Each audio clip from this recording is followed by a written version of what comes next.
Chapter 1. The First Time I Tried to Speak. When I was young, English was like a faraway place. I could hear it, but I could not touch it. I could not enter it. It sounded beautiful but strange. I watched other students speak English with ease. Their mouths moved fast. Their words sounded smooth. I listened, but I stayed silent. Inside, I wanted to speak too, but outside, I just smiled and nodded. I was scared. I was shy. My heart would beat fast whenever I heard English. I felt like I didn't belong. In my class, there were always a few students who spoke confidently. Their hands went up when the teacher asked a question. Their answers came quickly. The teacher smiled at them. The class listened to them. I looked at them and thought, how do they do it? Will I ever be like them?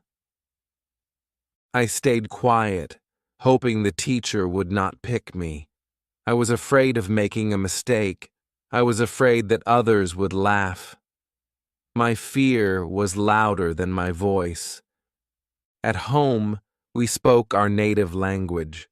No one practiced English. We had no books in English. No one listened to English songs.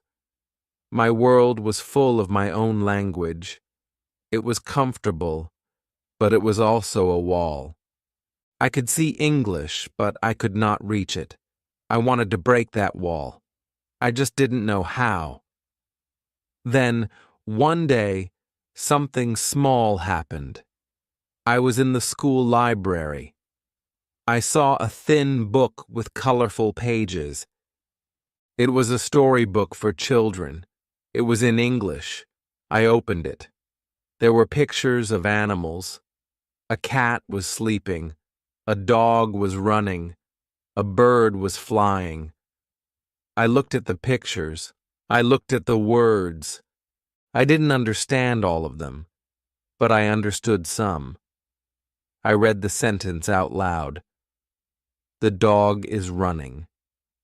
My voice was slow. My words were soft. But I said them, and it felt good. The next day, I read the same page again. I read it louder. I read it better. I didn't tell anyone. It was my secret. My little moment with English. That's when it started. Not with speaking, but with listening and reading. Not with grammar, but with sound. After that, I started watching cartoons in English. At first, I didn't understand much, but I liked the voices. I liked the fun. I watched them every day. I heard the same words again and again. Hello. Come here. Thank you. I didn't translate them.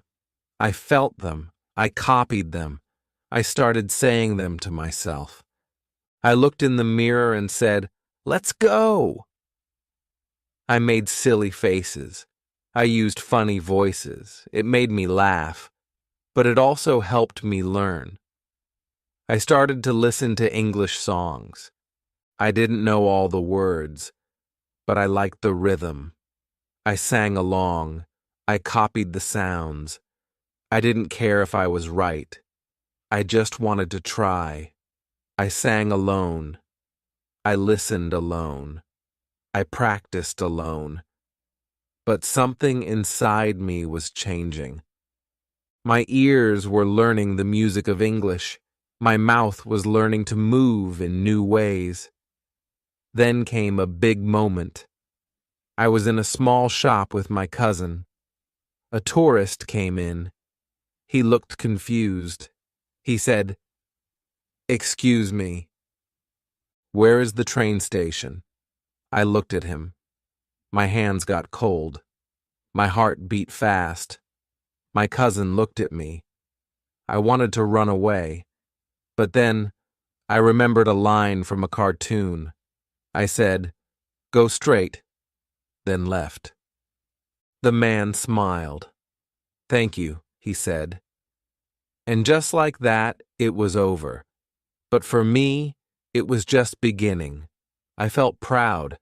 I had spoken English, not in a test, not in class, in real life, to a real person. And it worked. After that, I started speaking to myself every day. I walked to school and named things. Tree, car, dog, house. I talked about my morning. I woke up, I brushed my teeth, I had breakfast. The sentences were small, but they were mine. They were real. I wasn't copying from a textbook. I was speaking from my own life. My family noticed. Sometimes they laughed. "Why are you talking to yourself?" they asked. I didn't mind. I smiled. I knew why I was doing it. I was practicing. I was building my English, brick by brick, word by word. Looking back, I know now what I didn't know then. Speaking English doesn't start with grammar books. It doesn't start with perfect pronunciation. It starts with listening, with copying, with small sentences, with trying, with failing, and trying again. If you are afraid to speak English, I understand you. I was like you. But here is what I learned. You don't have to be perfect. You don't have to know everything. You just have to start. Speak even if your voice is small. Speak even if your sentences are short. Speak even if no one is listening, because your voice matters. And one day, you will look back like me and smile. This was my beginning. A small book, a cartoon voice, a song, a mirror, a moment, and a choice to speak. Chapter 2. Learning to Speak Through Mistakes. For a long time, I believed one thing. I had to be perfect to speak English. I thought every word had to be right. Every sentence had to be correct. If I made a mistake, people would laugh. They would think I was stupid. So, I waited. I waited to feel ready. I waited for the perfect moment. But the truth is, that moment never came. Day after day, I stayed silent. I listened. I read. I understood. But I did not speak. I was afraid. I thought, what if I say it wrong? What if people correct me? What if they laugh? That fear was strong. It kept my mouth closed. It kept my voice locked inside. But one day, something inside me changed. I was tired of waiting. I was tired of being quiet. I thought, maybe I will make a mistake, but maybe that's okay. So I tried. I started speaking. At first, it was simple. "Hello. How are you?" "I'm fine." My voice shook. My hands felt cold. But I did it anyway. The first time I spoke to someone new, I said the wrong thing. I wanted to say, "I am hungry," but I said, "I am angry." The person looked at me, confused. Then they laughed, and I laughed too. It was embarrassing, but it was also funny, and I did not die. I made a mistake, but I survived. That day, I learned something powerful. Mistakes do not kill you. They teach you. They show you what to fix, what to say next time, what to do better. They are not the end. They are the beginning. After that, I made more mistakes, many more. I said things that made no sense. I forgot words. I mixed up sentences. People corrected me, sometimes kindly, sometimes not. But each time I learned. Each time I grew. There was one time I wanted to say, I like cooking, but I said, I like being cooked. The other person laughed hard. I felt red in the face. I wanted to hide. But later I laughed too. That mistake stayed in my memory. I never made it again. That is how we learn, through doing, through failing, and through trying again. At first, every mistake felt like a punch. It hurt.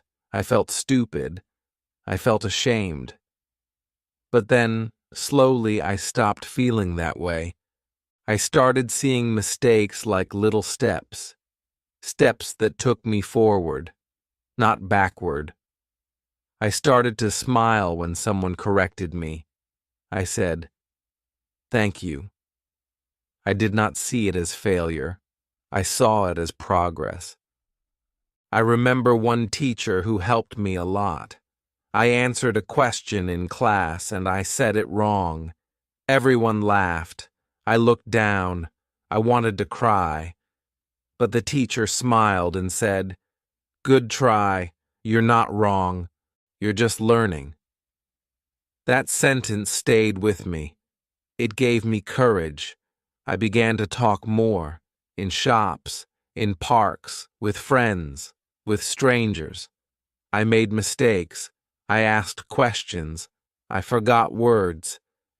But every time I got a little braver. My voice got stronger. My fear got smaller. I started to understand that English was not just about rules.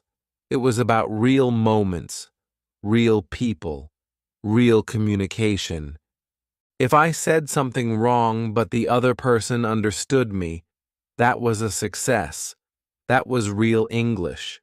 Over time, I learned to laugh at myself. When I made a mistake, I didn't feel shame. I felt human. Everyone makes mistakes, even native speakers. I started to watch interviews. Even famous people made grammar mistakes. And no one cared. That made me feel better. That made me feel free. Now I believe this. If you are not making mistakes, you are not learning. Mistakes are not problems. They are proof that you are trying. They are signs that you are moving forward.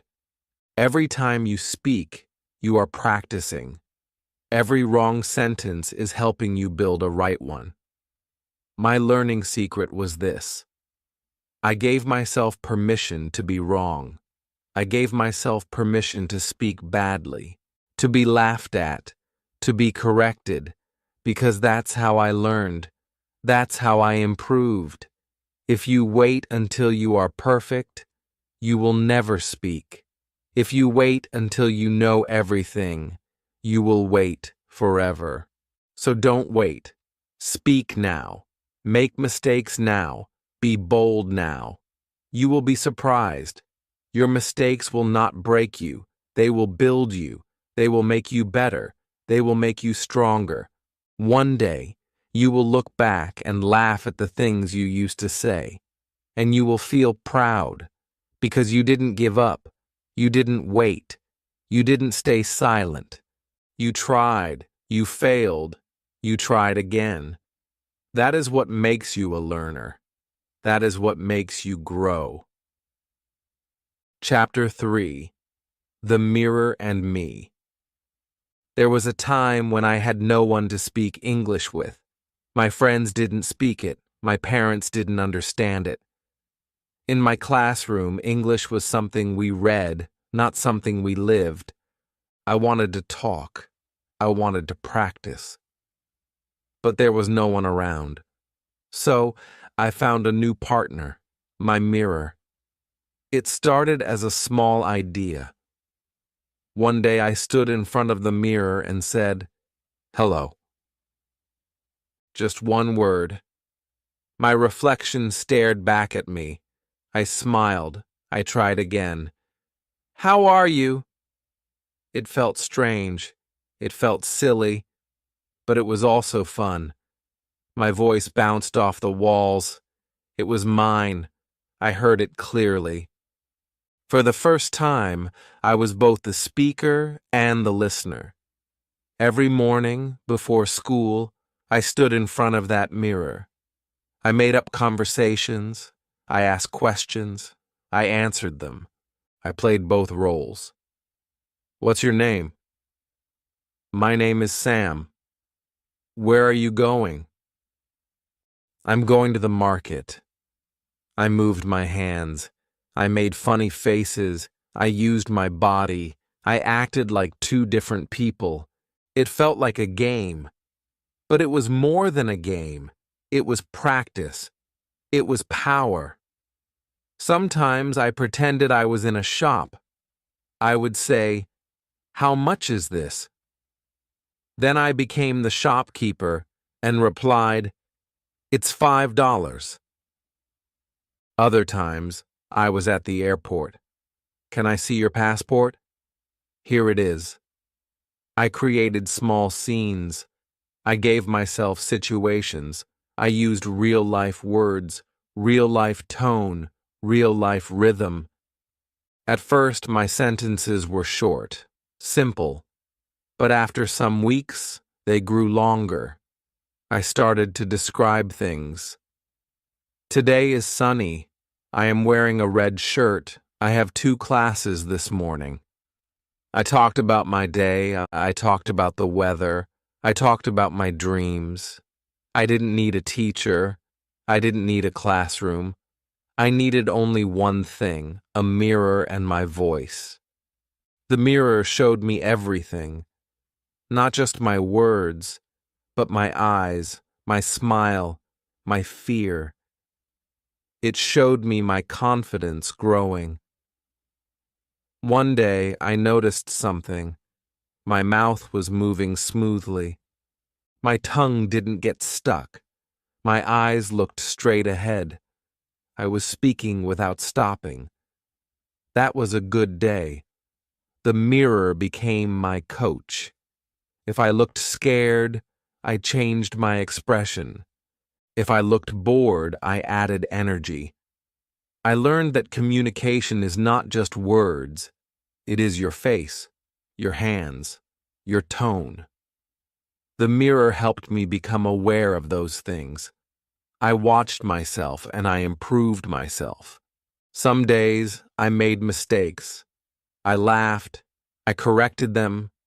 I started again. There was no pressure. No one was watching.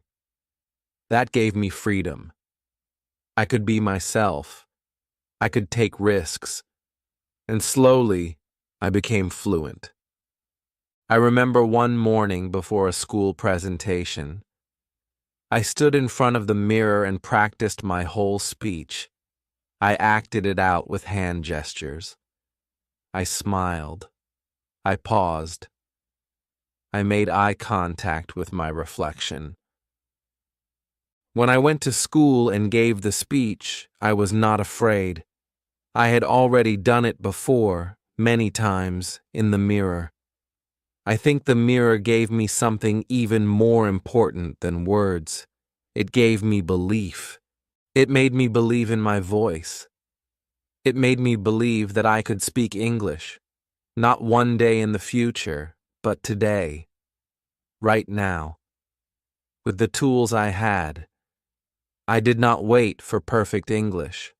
I used the English I had, and every day that English grew stronger, because I showed up, because I spoke, because I looked myself in the eyes and said, "You can do this." If you want to practice speaking, find a mirror. Stand in front of it. Say hello. Ask yourself questions. Answer them. Make up stories. Talk about your day. Say what you feel. It doesn't matter if your grammar is perfect. What matters is that you are speaking, that you are using your voice, that you are building your confidence, The mirror is always there. It listens. It reflects. It teaches. It never judges. It shows you how far you've come and how far you can go. Every big speaker once stood in silence. Every confident voice once shook. But they practiced. They believed. They used what they had. And one day, their voice became strong. You can do the same. Start with one sentence, then another, then more. Watch yourself grow. Let the mirror become your friend, your stage, your classroom. You don't need anything fancy, just a mirror and you. Chapter 4. Turning Everyday Life into Practice. My school gave me books. My teacher gave me homework. But real progress came from something different, my daily life. I learned that I didn't need a classroom to practice English. I didn't need a perfect environment. I only needed one thing, my attention. Every morning, I opened my eyes and said, "Good morning," out loud. Just 2 words. But it changed something in me. It made me start my day in English. I got out of bed and looked around. I started naming things. This is my bed. That is my pillow. I am opening the curtain. I didn't use big words. I used simple ones. The ones I knew, the ones that were already part of my life. When I brushed my teeth, I said, "I am brushing my teeth." When I put on my shoes, I said, "Left foot, right foot." While eating breakfast, I described the food. This is bread. This is egg. It is hot. Every action became a chance to speak. I was not just living my day. I was turning my day into practice. At first, it felt funny. I was talking to myself. But slowly, I stopped thinking about it. It became normal. It became part of my rhythm. Like breathing. Like walking. My brain was learning something important. English is not just a subject. It is a way of living. When I walked outside, I looked around. I named what I saw. That is a tree. That is a bus. The sky is blue. The road is busy. I started thinking in English. Not translating, just thinking. My thoughts became simple English lines. They were short, but they were real. And they were mine. One day, I was cooking with my mother. She was making tea. I stood beside her and spoke to myself. She is boiling water. She is adding tea leaves. The smell is nice. My mother laughed. "Are you making a video?" she asked. I smiled. "Number I'm learning." That day, I realized something. Everything can be a lesson if you make it one. Even small tasks became chances to learn. While sweeping the floor, I said, "I am cleaning." While washing dishes, I said, "This is a plate. This is a spoon." While feeding my cat, I said, "Eat slowly. Good cat." I even talked to the plants. "You are growing. You look happy today." It was simple, it was fun, and it was working. In the evenings, I watched English cartoons. I turned on the subtitles. I didn't just watch, I listened. I read. I repeated lines. When a character said, "Let's go," I said it too. When someone said, "I'm tired," I copied their tone. I wasn't just learning words. I was learning how they sounded, how they moved, how they felt. Sometimes I paused the video and repeated a whole line. I looked in the mirror and said it again. I tried to match the emotion, the energy. It was like acting. It was like playing. But it was also learning. My favorite part of the day was bedtime. I lay in bed and talked to myself. Today I studied. I ate rice. I watched a video. I feel sleepy now. These were small reflections, but they helped. They made me review my day. In English, they made me end my day with practice. There was no pressure, no fear, no grades, just me and my voice, just simple sentences, real moments, daily life. Over time, my confidence grew. My English didn't feel like a second language anymore. It started to feel like a second home, comfortable, familiar, safe. That is the secret. Don't wait for a perfect time to speak. Don't wait for someone to talk to you. Talk to the world around you. Talk to your day. Talk to your life. Use the English you have. Use it in real ways. Make your room your classroom. Make your chores your exercises. Make your free time your training time. You don't need extra hours. You only need extra attention. The best part?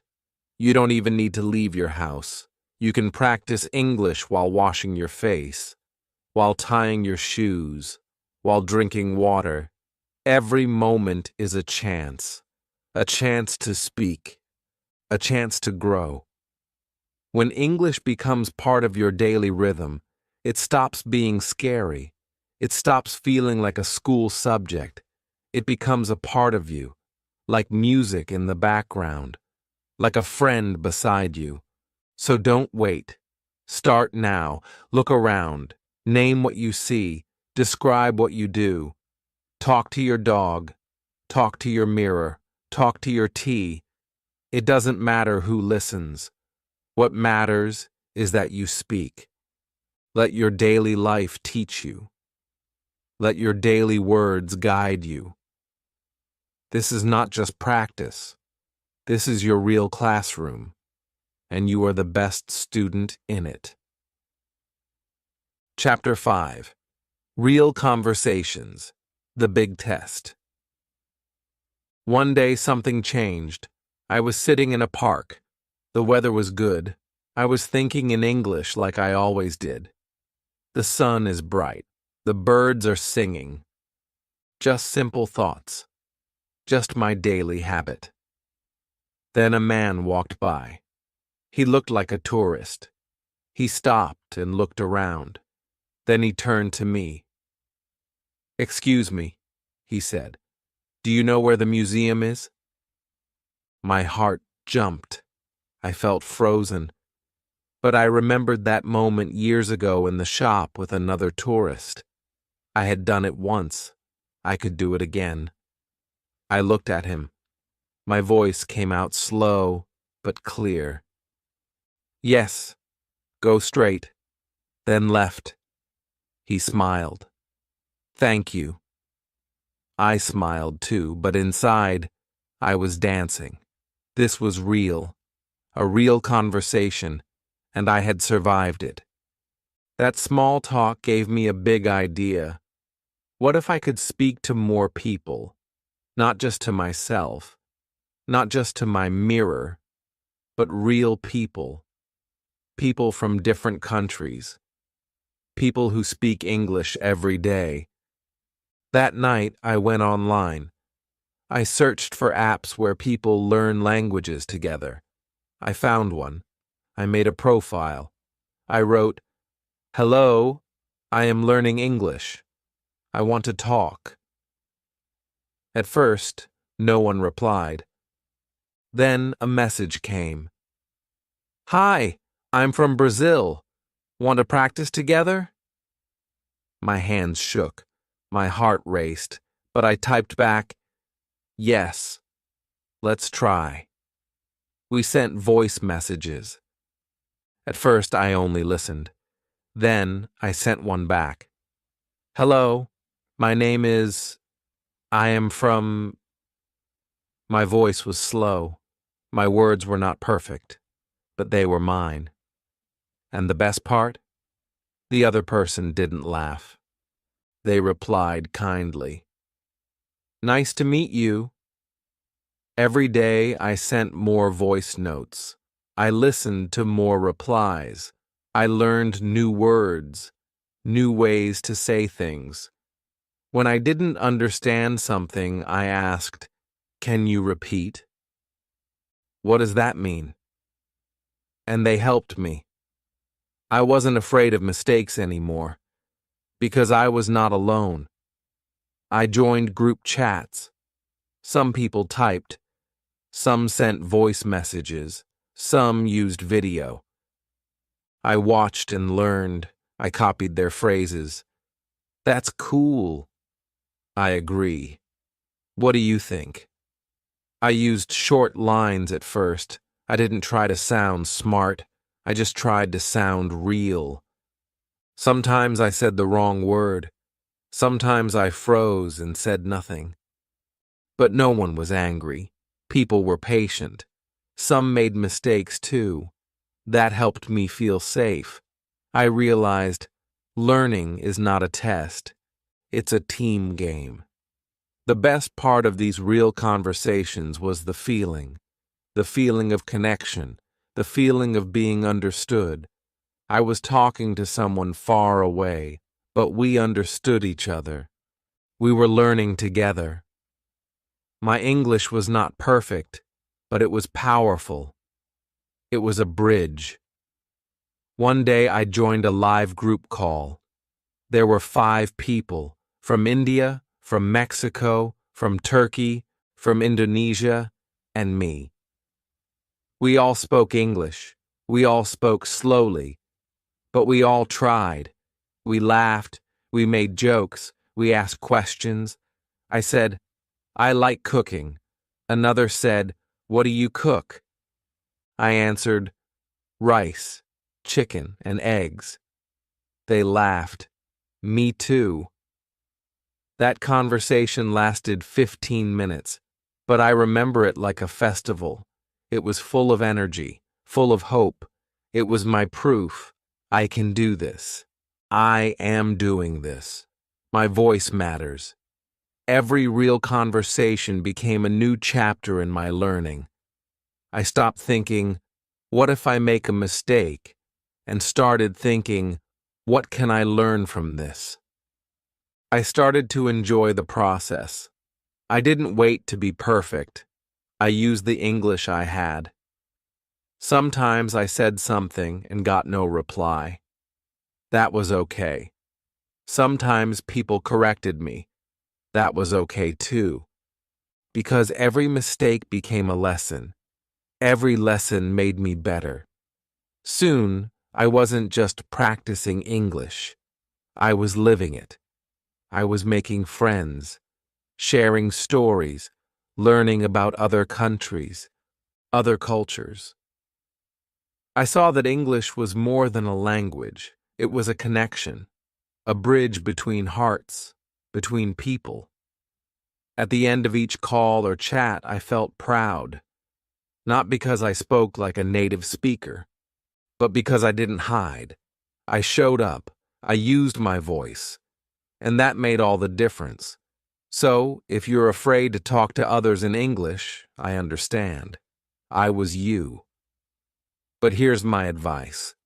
Start small. Say hello, ask one question, send one voice message, join one group. Don't wait to be perfect. Just be present. Real conversations are not exams. They are experiences. They are your real test. And they are your best teacher. English is not just something to study. It's something to share. Share your story. Share your day. Share your smile. Because someone, somewhere, is ready to listen. Chapter 6. My secret tools. People often ask me, how did you learn to speak English like that? They expect a big answer. Maybe I went to a special school or had an expensive teacher. But the truth is simple. My real teachers were cartoons, songs, and silence. Yes, silence. Because in silence, I practiced. I listened. I copied. I learned. I didn't have fancy tools, but I had secret tools, and they worked. One of the first things I used was cartoons. Yes, children's shows. They speak slowly. They use simple words. They repeat a lot. I watched them not for fun, but for practice. I watched how the characters moved their lips. I listened to how they said, hello, goodbye, let's go, what's that? Then I repeated those lines. Out loud. I said them in front of the mirror. I changed my voice to match the character. I laughed. I played. But I was learning. Then I added music. English songs, not fast rap or deep poetry. Just simple songs with feeling. Songs that told a story. I listened again and again. I looked up the lyrics. I sang along. I didn't care if I was out of tune. I cared that I was practicing English. When I didn't know a word, I searched for it. Then I sang it again. Slowly, clearly. Music taught me rhythm, emotion, speed. Music made English fun. Another big tool was reading out loud. I found simple books, books for kids. I read them every day, not in my head, but with my mouth. I read each word clearly. I tried to feel the flow of the sentence. I read the same page many times. I didn't care about speed. I cared about sound. When I read, I was training my tongue, my lips, my breath. I was teaching my body how to speak English. But the biggest tool of all was my own voice. Every morning, I talked to myself, while brushing my teeth, while making breakfast. I said simple things. I woke up late. I'm hungry. Today is Monday. No grammar rules, no pressure, just words, every day. This daily habit changed me. It made English part of my thinking. Then I started recording myself. I used my phone. I opened the recorder. I said a few lines. I described my room. I talked about the weather. Then I listened to it. At first, I didn't like my voice. It sounded strange, but I kept going. Each time, I noticed small things. I was saying am too fast, or missing a the. I didn't get angry. I just tried again, and slowly I improved. The internet also became my classroom, but I used it wisely. I didn't just watch random videos. I searched for short lessons. I watched interviews. I listened to real conversations. I paused, repeated, took notes. I learned words I could use in daily life. I made playlists of helpful videos, and I watched them often. I also started writing small notes in English, just a sentence or two. Buy milk. Call friend. Finish homework. I stuck them on my wall, my table, my mirror. Every time I saw them, I read them out loud. It was simple, but powerful. These notes made English part of my space. Another trick I used was talking to Google. I didn't type. I used voice search. I said things like, weather today, how to cook rice, funny cat videos. At first, Google didn't always understand me, but that was the challenge. I changed my voice, tried again, until Google got it. It was a small way to test my pronunciation. All these tools were quiet. No one saw them. No one knew. But they made a loud difference in my progress. I didn't wait for the perfect book or the perfect time. I used what I had, around me, inside me. I turned daily life into my classroom. If you think you need a big plan or big money to learn English, I'm here to tell you, you don't. You need small tools, small habits, and strong belief. You need to enjoy the process, laugh at your mistakes, smile at your voice. Your phone can be a teacher. Your mirror can be a friend. Your songs can be your classroom. The world is full of lessons if you choose to see them. Don't wait for someone to teach you. Teach yourself. Talk to yourself. Record yourself. Play with your voice. Use every moment, every object, every tool. That's how I learned. That's my secret. And now it's yours too. Chapter 7. The hard days and the push to keep going.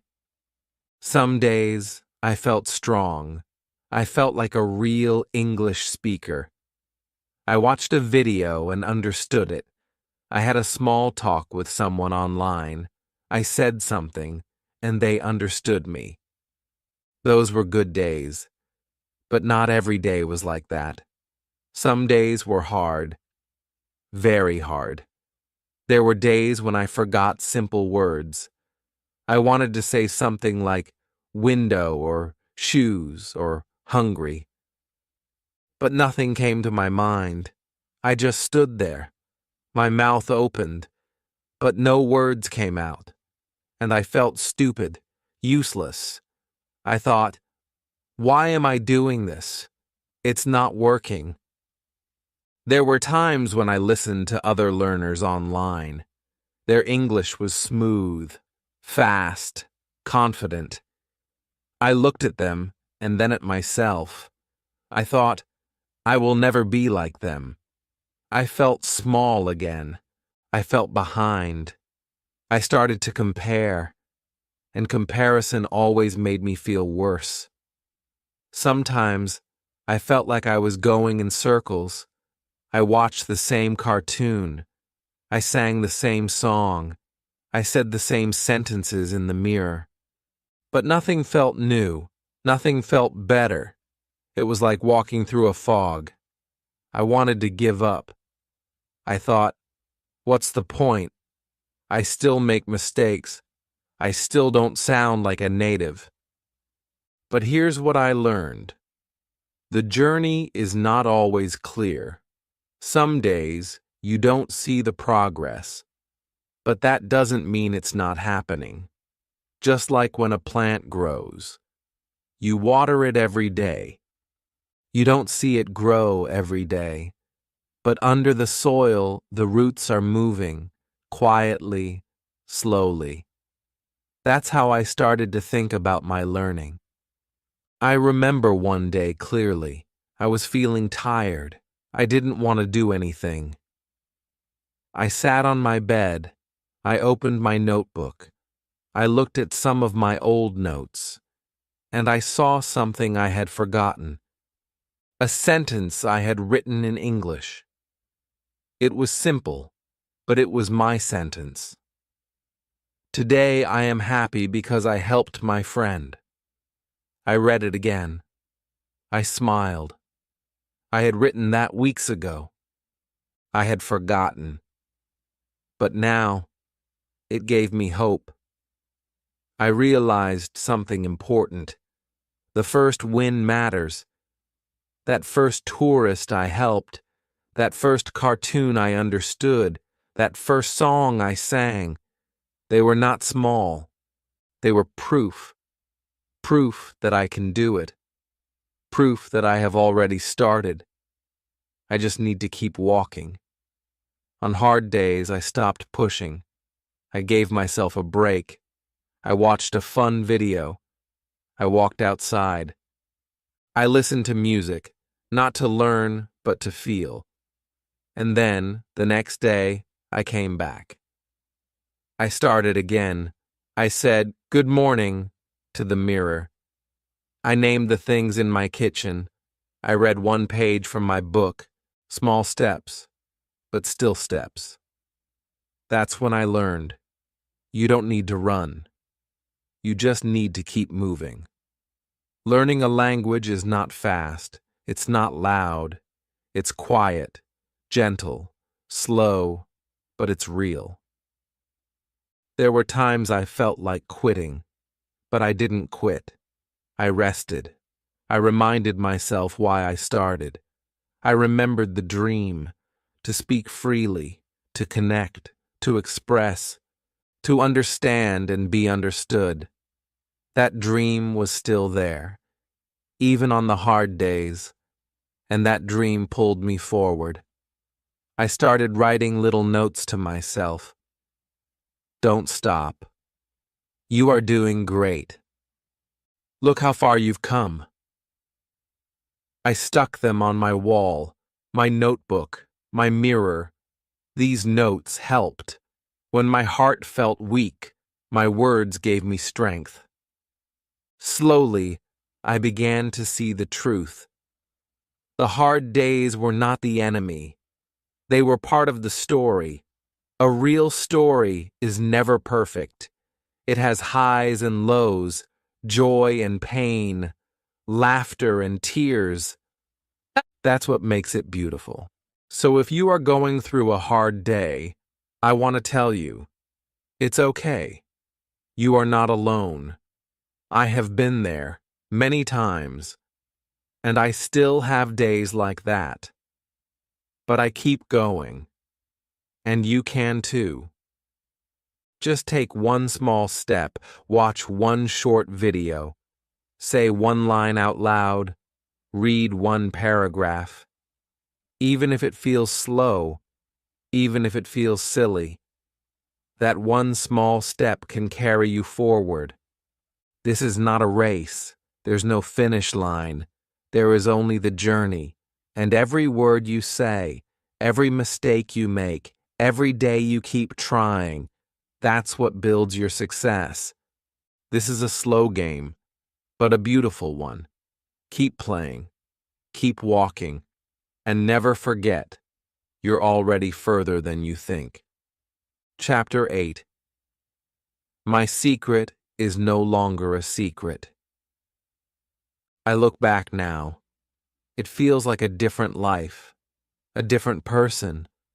That boy who was scared to speak, who looked down when the teacher asked a question, who smiled but stayed quiet.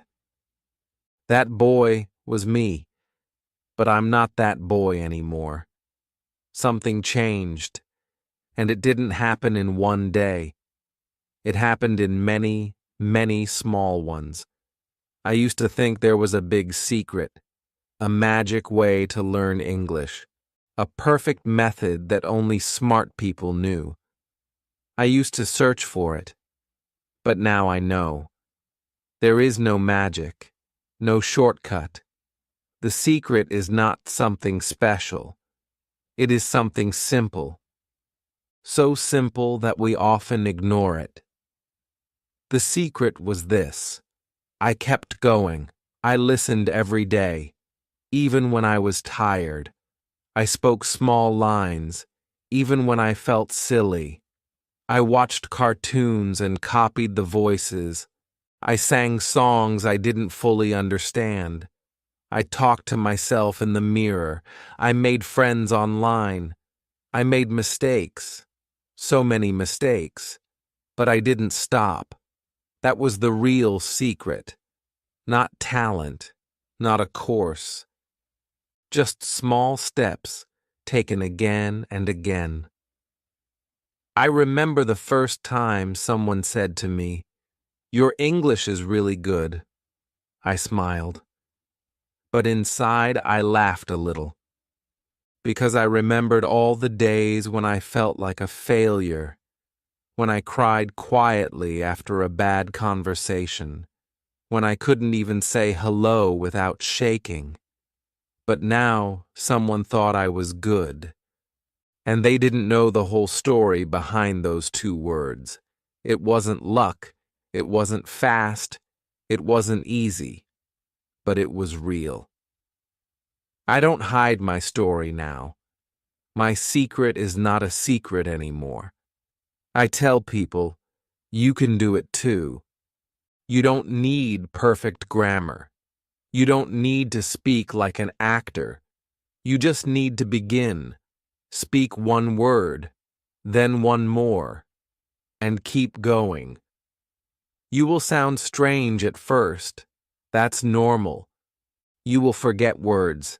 That's part of it. But don't stop. Keep practicing. Keep playing. Keep smiling.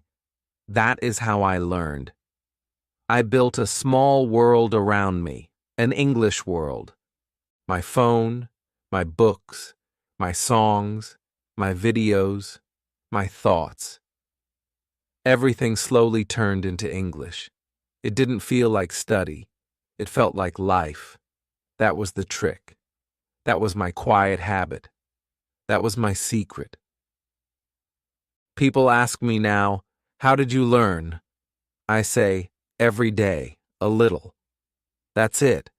No expensive school, no big system, just time and courage. Courage to sound wrong. Courage to be seen. Courage to laugh at my own mistakes. That's what changed me. Now I speak without fear. Not perfectly, but confidently. I can help others. I can share my thoughts. I can tell stories. I can connect. English is not a subject anymore. It's a part of me. It's my second skin. And that makes me proud. So, I want to leave you with one message. If I did it, you can too.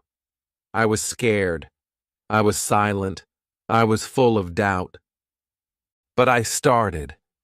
I made a promise to myself, don't stop. And I didn't. That's the only difference. You don't need a perfect plan. You don't need perfect conditions. You just need your small secret. A few words in the morning, a song in the evening, a mirror and your voice. A little courage, practiced every day. So now, my secret is yours too. Use it. Try it. Share it. And when you speak freely one day, when your English becomes your voice, you will smile. And you will remember, it all began with one simple step.